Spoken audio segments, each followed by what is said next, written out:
చేసిన తర్వాత ఈ తుగ్లక్ ముఖ్యమంత్రి వచ్చి ఫార్మా విలేజ్ అన్నాడు.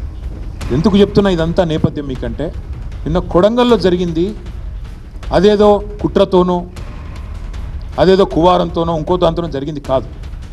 ఈ ముఖ్యమంత్రి యొక్క అనాలోచిత మూర్ఖ తుగ్లక్ విధానాల వల్లనే ఇవాళ ఒక్క కొడంగల్లో కాదు, మన సంగారెడ్డి జిల్లా న్యాల్కల్ అక్కడ కూడా గొడవ జరిగింది. అక్కడ కూడా రైతులు మా భూములు ఇవ్వమని చెప్పి రోడ్డు ఎక్కినారు.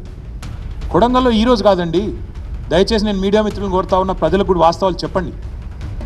6-7 నెలల కిందట, ఇంకెక్కువ 8-9 నెలల కిందట ముఖ్యమంత్రి సోదరుడు తిరుపతి రెడ్డి ఆయనకు ఒక ఫోన్ కాల్ వైరల్ అయింది. మీరు చూసే ఉంటారు, వినే ఉంటారు.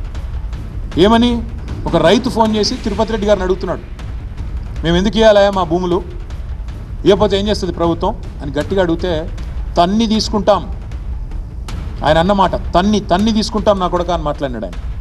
ఉంది, వైరల్ ఉంది, ఆ వీడియో ఆడియో తీయండి, తప్పకుండా వినండి. అంటే ఇది 6-7-8 నెలల నుంచి నడుస్తున్న కథ, రగులుతోంది కొడంగల్. మధ్యలో రైతులు ఒక్కసారి కాదు, అన్ని పార్టీల దగ్గర పోయినారు.